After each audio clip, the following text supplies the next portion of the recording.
giant, where we come from, where we come from, where we function, where we come from, where the rum strong. Tourists them flying, forget them suntan hard, we blunt and broad. I will give up my life for the Jamaican Mafia family. If I betray the Jamaican Mafia family, may I die the worst death. May I die the worst death.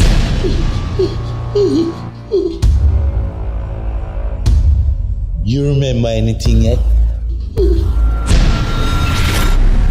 I want you to slaughter Joffin!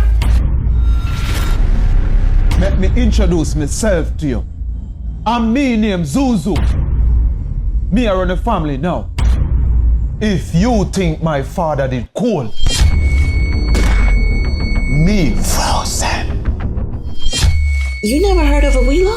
He's a Nigerian gangster, and most people fear him. Go to these spots where the Jamaican Mafia hang out and get rid of them all.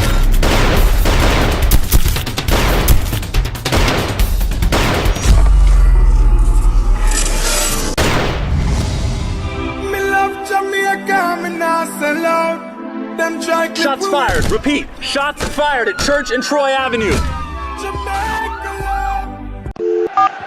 Hawks climbing with a header. Welcome to Nightlife, guys. I'm your host, Ro. And I'm your host, On this week's show, Shaggy London and we went live from the city with Protege. What going, bro? Yo, what's up, D-Mace? Not much, man. I'm just here chilling, thinking about going to the club in a little bit. Now forward.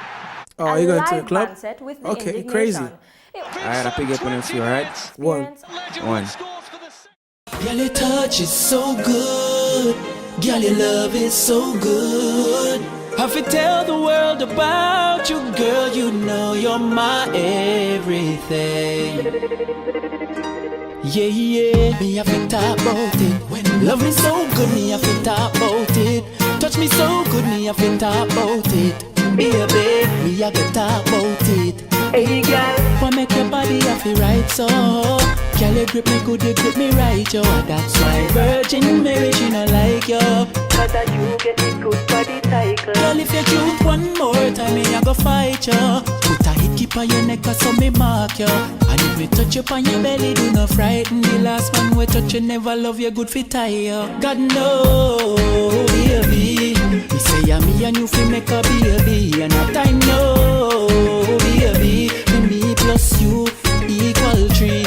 Right now, baby. Me a fit on you now, me one and only. Wa make you wine so. Hey girl, wa make you wine so. I told me.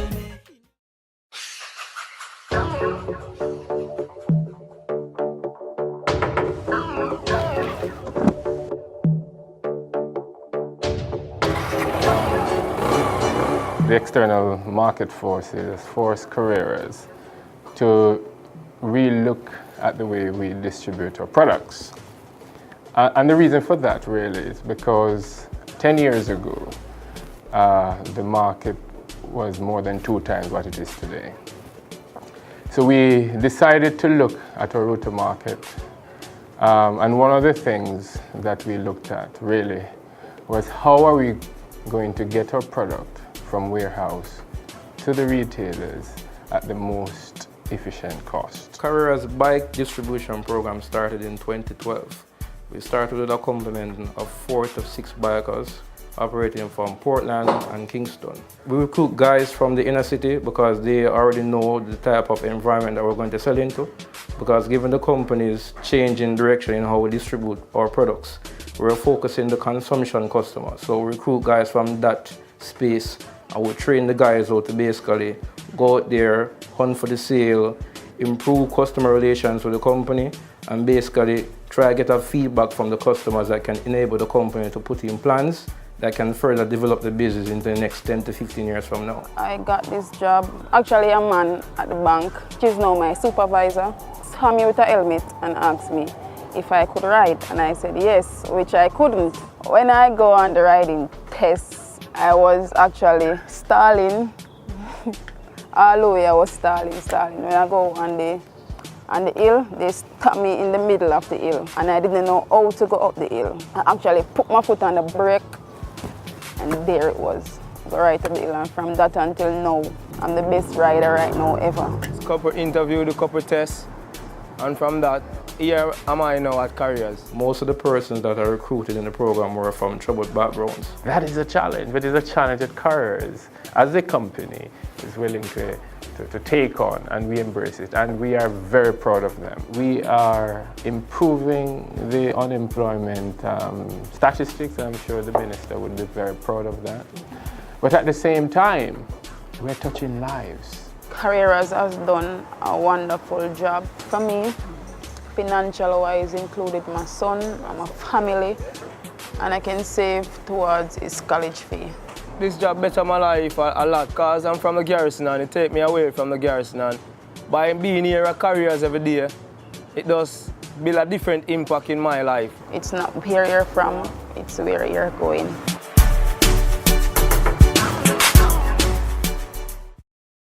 This is the stuff we'd be using our Bobcat for. Now they're moving bricks by hand instead of heavy-duty machines. We have to carry all the stuff by hand. This house at the corner of East 26th Street and South Birmingham Place in Midtown Tulsa, getting a makeover by Jarco Construction. So in about 6 weeks, we were hit 4 times. The first 2 times, 2 wheelbarrows full of tools from multiple construction workers. In total, more than $2,000. It cost me probably $400 in hand tools, and I still haven't got them all replaced yet. The biggest hit Monday night. It was just after 5:30. Surveillance video shows this man dressed as a construction worker. You can see he walked in front of the house and directly looked at the camera. Goes to the front door, looks around, picks up trash, like he just knows what he's doing, like he belongs here. A Tahoe with a trailer pulls up in front of the house, stops at the stop sign, and waits. A couple minutes later, you see on our other camera, another guy gets out. You see him walk around our trailer, and he just walked right in. They had their own key. They just hopped in, started it up, and took off. The key locked in a lockbox on site, but that didn't stop this guy. Jarco Construction subcontractor Aaron Crutchfield says the culprit had one of his own. They knew what they were doing, so they do this type of work. That Bobcat between $10,000 and $15,000. And it doesn't stop there. They took a flathead or a pry bar. They got underneath the bottom and at the top, and they managed to pry past those locks on it. Altogether, a major loss for the construction company. That's $20,000 out of his pocket. Maybe even more if they keep using their hands. I may not think it's perfect, but I think it's perfectly fine. William Franklin is an artist by trade, so when he saw the opportunity to create a flag for his hometown, he jumped at it. I guess they didn't choose that one. His design wasn't chosen, and the one that was got mixed reviews. So I thought, well, you know, I see potential here. He did what he does best and brought it to life. Just to kind of enhance the symbolism and to help people see what it meant. Today, his store receiving the first prints. I put in some old maps that I found. He laid them out for our interview, but when we stepped away for a few seconds, it'll pop. Yes, it'll pop. It'll glow. People noticed. Because it identifies Tulsa, Oklahoma. And took them straight to the register. I'm not going to stop people. But the old one still waves at city landmarks. Representatives for the city council explaining there's still a journey to adopting the new flag officially. First, the city attorney is working to draft an ordinance to go before the council. The council must pass a vote before the mayor approves it. Then the ordinance is published and goes into effect. Can I put that on my Facebook page? For now, the first 2 customers of Franklin's flag walk out with a renewed sense of Tulsa pride. Hopeful the rest of the city will adopt the flag into their hearts as they have. Tulsa police say this is about where Kyle Hogan stood just a few days ago when officers approached him with stalking claims. And it's now also a place he's afraid to come near after speaking out. Kyle Hogan says he came here to this street corner a few days ago. Take a picture of the flag. He told me it was simply to take a picture of the Mingo Valley Police Division's flags soaring in the wind. But then he saw police lights. We're going to do a secondary report listing you as a stalker. There were some concerns about, him taking videos or just really being out there. But the Tulsa Police Department said what concerned them even more. This is the second time we've had you filming our building. It's actually the third. I want to tell you right up front, as police department, we have no problem with, citizens exercising their right to take videos, anything like that. Hogan admits those first 2 times. That was just, a kind of an experiment on my part, just to kind of see, what the reaction would be. But a reaction to the experiment he didn't expect. I've had a little bit of negative feedback from a good portion of Tulsa, I guess you could say. He spoke out about the incident, but says other stories got his side all wrong. He says he understands why officers approached him, but not how. I would say even as a police officer, it is concerning when you see that, sometimes that type of activity on maybe a continual basis from the same individual. Do you think that is a good enough reason to approach you the way they did? I do not. In retrospect, Hogan does say there's one part he would take back. Thank you, sir. You're dismissed. Scumbag! Scumbag! Saying the aftermath has him looking over his shoulder a little bit more. I want to make it very well known that it was not ill intent out here. Officer Ashley told me he's not aware of any further investigation into Kyle's actions.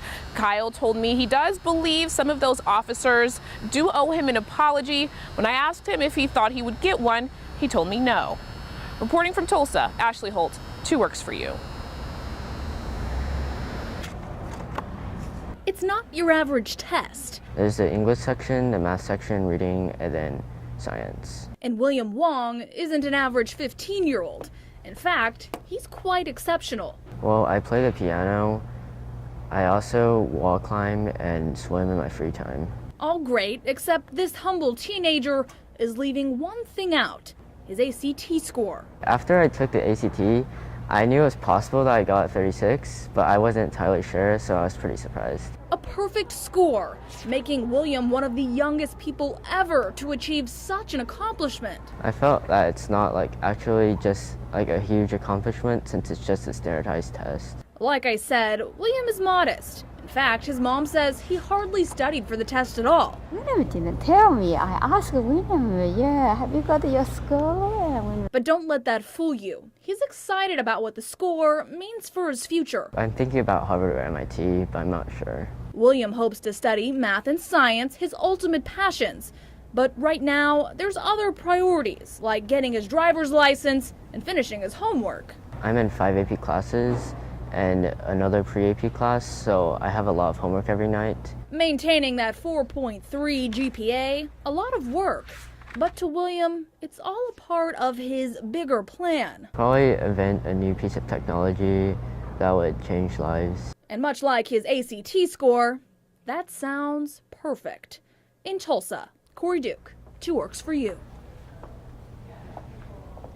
Brian and Karen, good evening. We decided to measure the grass for ourselves just to see how tall it really is. After measuring it, we determined that it's a bit more than 3 feet tall.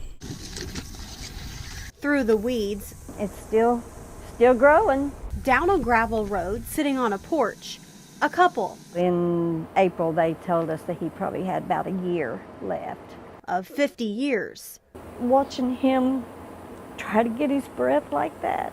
Larry Stevens on oxygen 24/7. Just a huffing and a puffing until it catches up. After pulmonary fibrosis took over his lungs. As soon as I step out that door, it hits me. Breath gets shorter.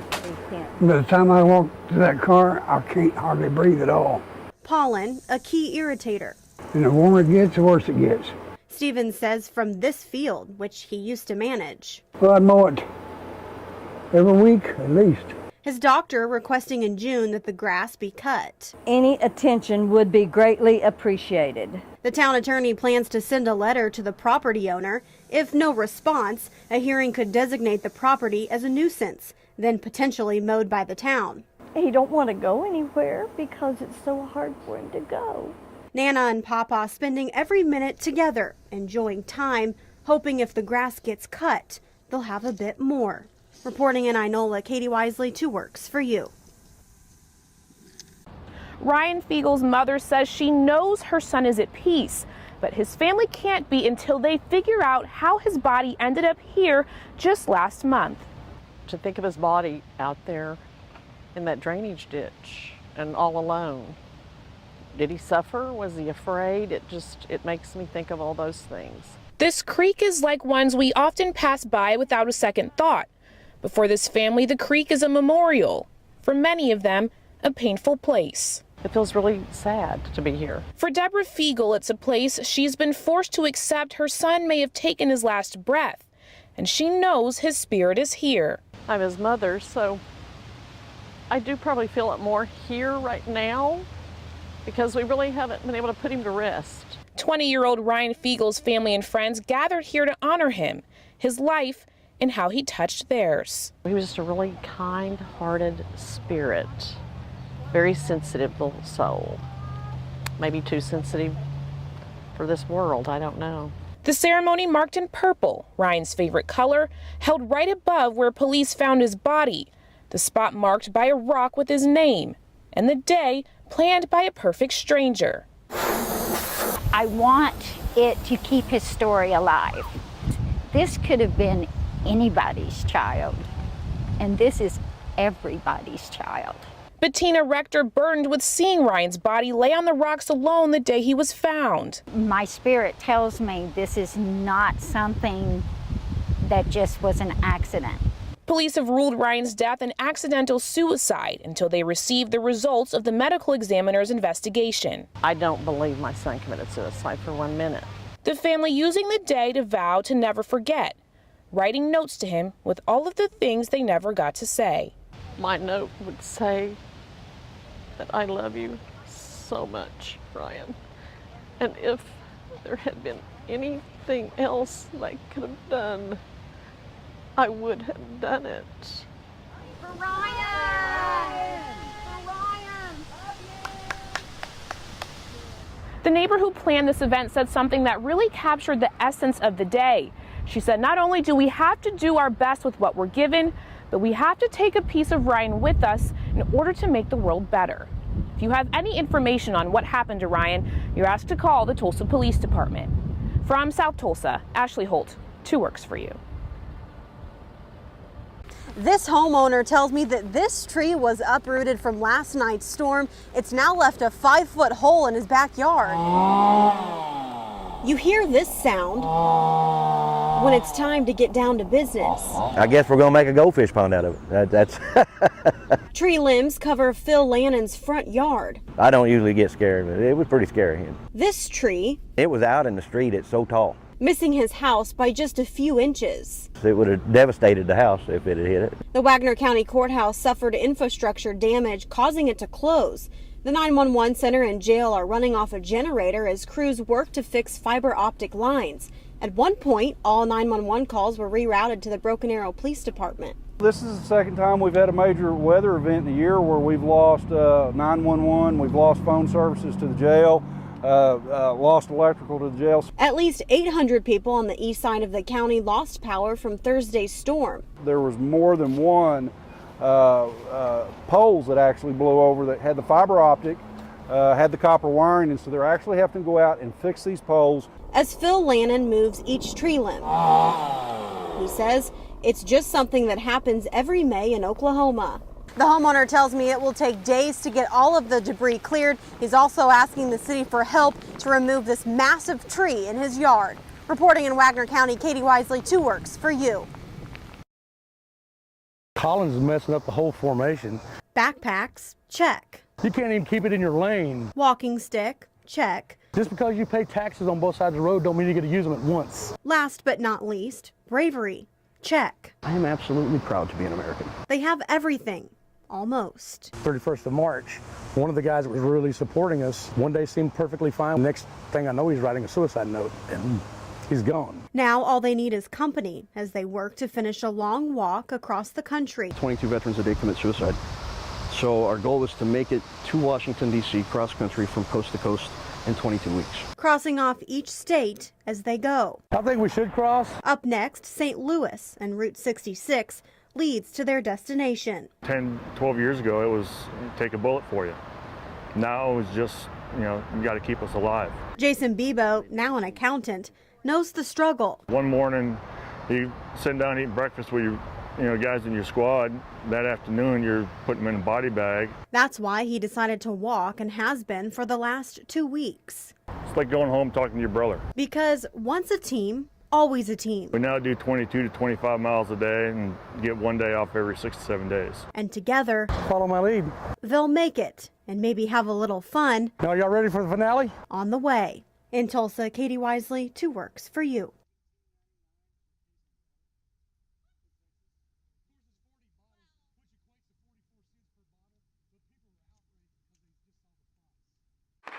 I've heard city leaders saying justice has been served. That is a lie.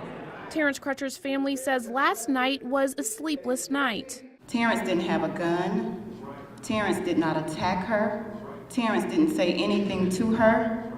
Terrence had his hands up, and she still got away with murder. The family's attorneys addressing the Tulsa Police Department. When we look at that video, is that not injustice? They're calling for the Tulsa Police Chief Chuck Jordan to fire Sergeant Dave Walker.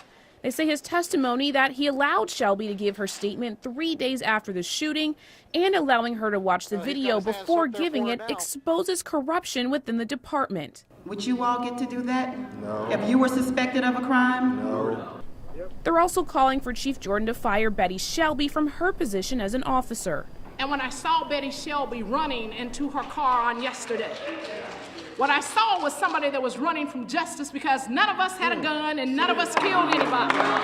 You know, this whole thing about the system has spoken, it is what it is. Remember, slavery was legal. I thank God that Harriet Tubman didn't say it is what it is. Amen. Asking everyone, including the city, to think of Terrence Crutcher's children. I want everyone to continue praying for us so we can see justice for our dad. Maybe the defense has rested its case. Maybe the DA has rested their case. But we, the people, we refuse to rest until justice is done.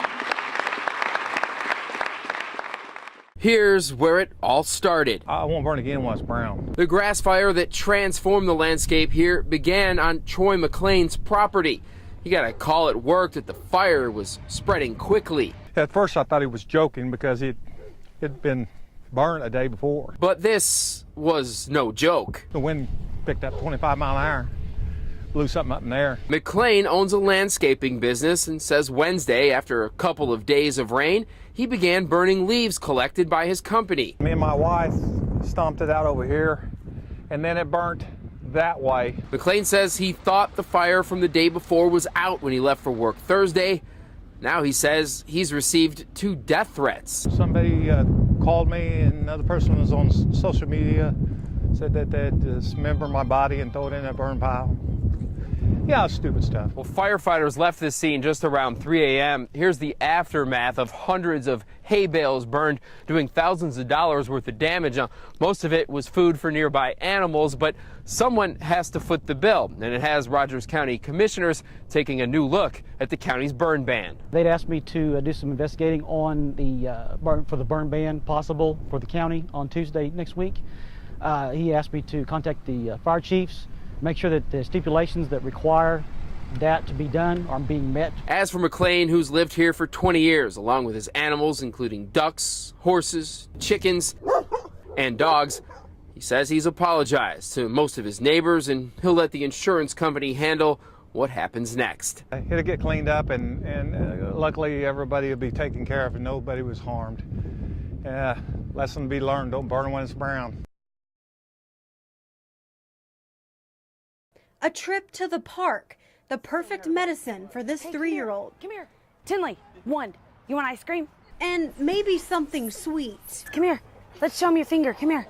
A white bandage now covers Tinley's index finger. Was it a young kid? I've heard on social media that it's a top 10 prank of the summer. Chanel Ford says her daughter likes to get candy from the machines inside the Promenade Mall.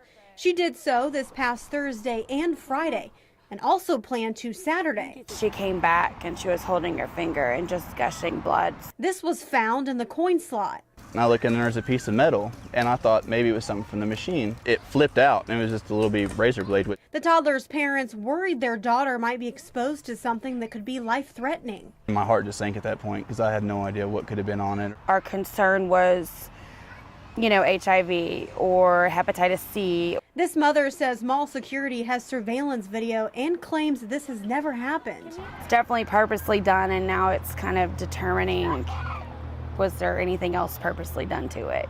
With 6 months until Tinley's blood results are back, she'll continue to fight and play like most her age. Careful.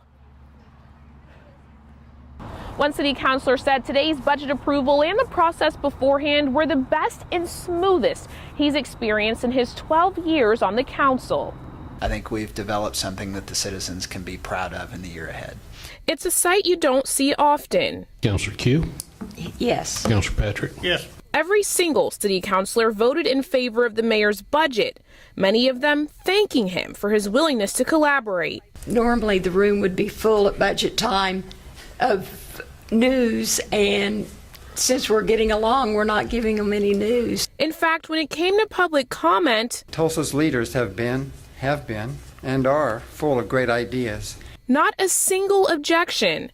The mayor says out of everything on the new budget, one of the most important was to put 90 new police officers on the street. I think all of us are bothered by the continuing high homicide rates we have. The budget also funds 35 new firefighters, a 77% increase in mowing, and performance increases for city employees. In a flat funding year, in terms of general fund, that there are no cuts to services. I mean, basically all services were held whole. Mayor Bynum said after the proposal in April, only a few items were added, like $50,000 toward crime prevention and neighborhood watch programs. Recognize, I think, the different standard that we are setting here at the city of Tulsa when you look at the gridlock and dysfunction that's occurring in Oklahoma City and in D.C. The mayor counting his blessings, saying he knows it'll never be this easy again.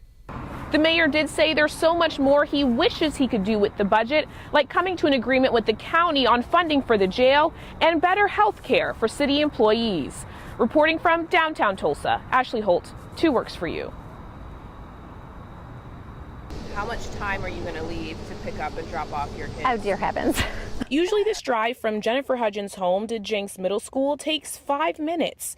She says now it takes 25. We're all trying to find the easy way or how we're going to get our kids to school, and there's not an easy way to do it. Construction signs and hazard lights now lead her to the pickup line. It's all part of the City of Tulsa Street Rehabilitation Project, spanning from East 101st Street and South Louisville Avenue to South Florence Avenue. According to the city, up until last week, everything was going according to plan at their original project here at the corner of 101st and Louisville. But it's what happened when they went below the street's surface that's now causing problems. This was just something we didn't know existed. Workers found damage to storm sewers and boxes underground, which left the potential for sinkholes over time. The plan in the existing project was maintain a 1-lane westbound starting when school starts, which is this Friday. Zachary says even with this problem, that one westbound lane will stay open as planned. But Hudgens, I just don't see how this is all going to work. Isn't convinced it's enough. Jenks Public Schools asking if you're picking up or dropping off a student to please plan accordingly. Scale of 1 to 10, how much of an inconvenience has this been to you? A 12. From 1 to 10, a 12. I mean, a legit 12. So with orange and white in the side view, come Friday, she'll have to pay to hop on the Creek Turnpike and wait with everyone else. I might honestly leave our house at 6:30 and have my daughter just hang out, read a book, and eat. Ashley Holt, 2 Works for You.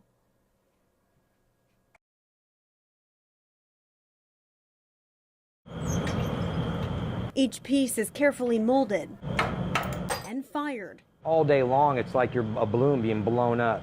And then you get here and you actually get to focus on that glass blowing and focus on that arc, and then it just releases that pressure. Justin Schultz's illness was crafted in a different fire, gunfire. The thing about PTSD is, you know, there's no medication that you can take for that, and it's actually one of the few disorders that actually gets worse in time and doesn't actually get better. He served his country for 10 years, multiple tours overseas, struggling to adapt to life back home when the tours ended. And there's some days I barely make it here in the nick of time. This is his medication. Just using these different size blocks, getting it that Q-tip shape, and it just makes it easy to work with. The motto here at Tulsa Glass Blowing School is hot is cold, good is bad, and always be turning. That element of danger, I think, kind of draws veterans because they're always kind of looking for that. The Tulsa Glass Blowing School offers a free 6-week class to veterans, one of 2 in the nation. Almost kind of like meditating. You've forgotten about everything else that's going on around you. Marine Corps veteran Matthew Engelbach comes twice a week. He says it helps ease his anxiety. When you walk away from it, you're ready to re-engage and kind of move on with life again for the next week. Both veterans fired with enthusiasm to create something new, and this glass fuels their passion. I mean, just really like in my soul, you know, it's just, I mean, it's really changed my outlook on life around. In Tulsa, Katie Wisely, 2 Works for You. Tonight, many parts in Tahlequah are experiencing high waters, including here in downtown at Tahlequah Creek. The storm has caused several water rescues today and many road closures. When Mother Nature strikes, it can sometimes cause a few problems. The city of Tahlequah alone got more than 6 inches of rain in just 12 hours, forcing city and state officials to block off roads. The high waters from the Illinois River spilling over Highway 10 and even washing away part of the road. The water had no place to go. It starts coming over the road and then starts eating away at the side of the road. A busy day for ODOT crews. We've had to go in and unclog the structure and start putting the embankment back in for the side of the road. More than 15 water rescues were reported in Cherokee County since noon, and by NSU campus, cleanup after the first round of heavy rain. Judging by the debris, it was at least 5 or 6 feet out of the bank, so yeah, it's normally dry. Because the flood flash warning is not over yet, officials say avoid areas with high water. We want to make sure that we safeguard property, but most of all lives, so please don't cross those moving bodies of water. Even when the waters start to recede here in Tahlequah, emergency management told me they're expecting to assess the damage for the next several days. Reporting in Tahlequah, Giselle Puente, 2 Works for You. Medals, awards, photos, red, white, and blue. There's no mistaking this Ulaga home is the house of a veteran through and through. It was a source of pride within him that nobody could take away. Vicki Parrott remembers the pain and pride she felt almost 50 years ago when her husband Robert packed his bags and shipped off to Vietnam. He was able to do he typed what they called the Colonel's top secret briefs. A Marine with Vietnamese language training, his guitar and a camera, took on an adventure he had no idea would change his life in more ways than one. He had his first heart attack in 2010. And we did not know until 2014 that it was related to Agent Orange. They quickly found out his sacrifice had only just begun. I remember his cardiologist in Houston telling us he'd never seen anything quite like Robert, because he died on his 10th heart attack. This weekend, the first Memorial Day without him, but the last without a proper thank you from his country. Robert will be inducted into the In Memory program in Washington, D.C., the program honoring Vietnam veterans who survived the war but not its impact. It'll be by the wall with the names of the lifelong friends he fought beside. They're willing to give their lives for us so we can live where we want, so we can do what we want to do. That's important for our kids to understand today. Vicki saying she understands. While this Memorial Day will be difficult, nothing rivals the sacrifice Robert and so many others made. We'll be proud. They'll plant his favorite flowers and celebrate life underneath the flag he fought to protect. Freedom isn't free. It never has been. There's been a price associated with it.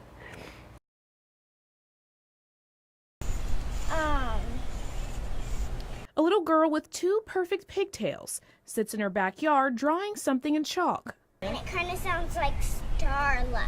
With the curve of the L, Starla Baldwin is practicing writing her new name. One of the first things she asked me actually was, what kind of car do you drive? She had been in plenty of foster homes before, but this one... She just made herself at home.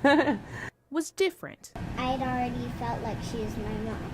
The two were inseparable, Starla not afraid to show she had a new pep in her step. the more I felt like, you know, the universe put her in my life for a reason. And I feel like, you know, I was meant to be her mom. But after a few months, it was time for Brittany to make the decision little Starla had already made. Her caseworker would tell me, you know, she said that I think my mommy's going to adopt me. Hey, guess what? What? I know when your adoption's going to be. TFI Family Connections handled Starla's foster care. They currently have 167 kids in Tulsa alone who need homes. I truly believe that there is a home for every child. And of the criteria, the most important is an open heart. I like that she never quits, she cares about me, and she's sweet. And after a year of waiting, Starla and Brittany are ready to jump into a new life, one with many more Mother's Days, and drop jaws at Disneyland. But for today, Starla, with the bend of the W, is mastering the letters that all come together to spell her new beginning. Ask anyone walking these halls who the most positive force on the floor is. And I keep praying for you. They'll tell you it's Amy. I literally pray every morning that I can be a blessing to someone. But the joy in her eyes didn't come overnight. In fact, it was a routine colonoscopy in 2011 that flipped everything upside down. The doctors found stage 3 colon cancer. I pulled on my bootstraps and was ready to get after it, and so I could enjoy grandchildren someday. She cared for patients every day fighting this battle, but now it was her turn. You would never have recognized that, other than her physical appearance, that she was going through anything. Every day, Amy still came to work, missing only a day and a half. God knew I was going to get cancer, and He knew exactly where I needed to work. You're a fighter too. She never looked at her journey or shared that her journey was as big of a deal as the patients are going through. Through the pain, each hug meant a little bit more, and each part of life held new meaning. Having hair. I have naturally frizzy hair, and I never complain about my hair, whether it's a bad hair day or not. And I remember praying to God. I said, God, you're going to have to get me through 11 more chemo treatments. Faith was everything, and the only thing with the power to give her enough time to meet the grandchildren she had always prayed for. My cancer journey was actually turned out to be a victorious journey, that there was a rainbow at the end of my storm, and I give all the praise and glory to Him. Now, walking into work almost 6 years later with a survivor's strength. You look at life so differently. Every day is a gift, ready to be opened every morning. It's like you've climbed the mountain, and the view at the top is spectacular. In Tulsa, Ashley Holt, 2 Works for You. This is really, to me, a diamond in the rough. Hidden behind quaint trees and a simple sign blowing in the wind is a community treasure. It's really breathtaking from the air. Westport Airport is small, but serves a big purpose to its community. It's where I took my first flight. It serves many functions, from law enforcement all the way to flight training. However, any pilot gearing up to take off will notice its problems. We have a lot of cracks in the runway, and we're filling those. We're doing those on our own. Not just cracks, but dips and full-on holes. The cones on the runway show where the damage is the absolute worst. The manager of the airport having to issue a notice to pilots that this is an area to avoid. You don't want loose gravel and everything getting in the way of a propeller and causing damage. Sauter says the city of Westport can't afford the upkeep on this public airport, leaving the $18,000 repair bill in his lap. It'll be challenging to get the funding. However, it's something that's not unsurmountable. The airport just hit turbulence with a downgrade from good to fair from the Oklahoma Aeronautics Commission, and anything lower than that. We just don't want it to get to that point. So if planes are going to soar through here for years to come, Westport first needs to land the community's support. You put in something good, there's always good return. Ashley Holt, 2 Works for You. No nonsense, remarkable, and influencer are just some of the words loved ones use to describe a woman they say loved everyone almost as much as she loved her Muskogee High School students. Plaques line the walls, certificates posted in frames. Avalon Reese accomplished so much in her 89 years, there's not enough wall space to display it all. I remembered making a pledge to myself, I'm going to break her record for longevity. It didn't happen.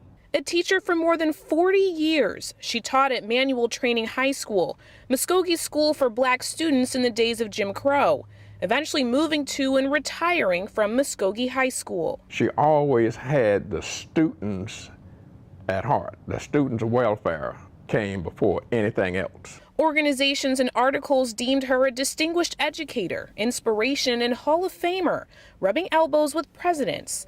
But blazing trails wasn't easy. I thought about how courageous she must have been back in those times when integration was just fresh. She was the first black woman elected to Muskogee City Council. Now you have this black woman on the Muskogee City Council with all of these white guys, and they can't dominate her. That in itself is inspiration. But above anything else, she was about family. She never had kids or married, but lived here with her niece Carolyn. She meant next to the world to me. The two would often sit on this porch, every person that passed by a friend of Aunt Avalon's. I know God. She just didn't pop up in the community. She didn't pop up in our family. But she was like a tree planted. And I'm so thankful that she was planted during my lifespan. The funeral services for Miss Reese are scheduled for next week. From Muskogee, Ashley Holt, 2 Works for You. We just got stuff right on the edge up here. At least 3 large wildfires burning across 4 Oklahoma counties in recent days. Here that needs some mop-up work, so just getting those engines in here and having them mop up. In Washington County, fires taking a toll. There's 3 of them, and they took off to walk all the perimeter out. Not so much on natural resources, but human resources. The physical expense of this, the guys are just exhausted. This fire near Bartlesville consuming about 600 acres and threatening several structures. The Red Cross on scene to help tired fire crews. Pretty much all of this fire has been extremely difficult access. No roads or trails even going into it. Meanwhile, about 90 minutes south of Washington County, in Okmulgee County, a fire that started at this public shooting range spread to 1,500 acres of Department of Conservation land. Well, not all of the conservation land burned up. Right here, there's plenty of dry stuff that could go up in flames, but it didn't. And let me show you why. Because just across the street here, fire crews intentionally set fires here by turning this landscape black. They assured that fire wouldn't hop across this dirt road, a plan that's paid off so far. And back in Washington County, Department of Forestry workers heading out on foot, optimistic the worst of this fire is now behind them. Radio communication's terrible here. Yes, they are. Lots of signs. Each one looks different, but they all have the same message. Yeah, it does very hurt me because it's kind of like what I am. 12-year-old Valeria Linares is of Mexican descent. She says President Trump's executive order to move forward in building the wall would keep her from seeing relatives. If the wall does come up, it's going to be even harder. So I probably won't even get to see him in my quinceañera, which would be very, very sad. Joe Briggs Jr. says even the thought of a wall is ludicrous. I don't really believe in, borders anyway, especially here in America, because all of that's created by immigrants anyway. He says it's simple. This country was made to give a helping hand. I believe in humanity and helping our fellow neighbors, the foreigners, everybody. I don't try to isolate myself or believe that anybody should be isolated. I believe we're all here to be with each other. As hundreds gathered, down with deportation. Listened to speakers, refugees are welcome here, and then marched 4 blocks. Immigrants are welcome here. Steps Valeria Linares and her family take together in hopes to not keep their family away. We strongly believe that this shouldn't happen. Katie Wisely, 2 Works for You. It sent me into a panic and I just started screaming, just tell me what street she's on, tell me where she's at. The harrowing words of a soon-to-be grandma. The lady did tell me where she was at and I said, is she alive? Describing how she rushed to this scene at First in Denver. It was just this skyline of emergency vehicles. To find her 30-year-old pregnant daughter hit by a car and left in the road. Police say Nicole Lewis was legally crossing here at First in Denver when she was leaving her job as a bartender at the BOK Center. She has a broken leg and several scrapes and bruises. After spending the night in the hospital, doctors say she and the baby are going to be okay. But the good citizens of Tulsa did something truly amazing. Formed a circle around my daughter to protect her from oncoming traffic because she could have very well been hit by another vehicle. We witnessed a few close calls at this intersection. People who work nearby tell us drivers often run red lights here. We all want them to come forward. We want them to just come forward and take responsibility for what they did.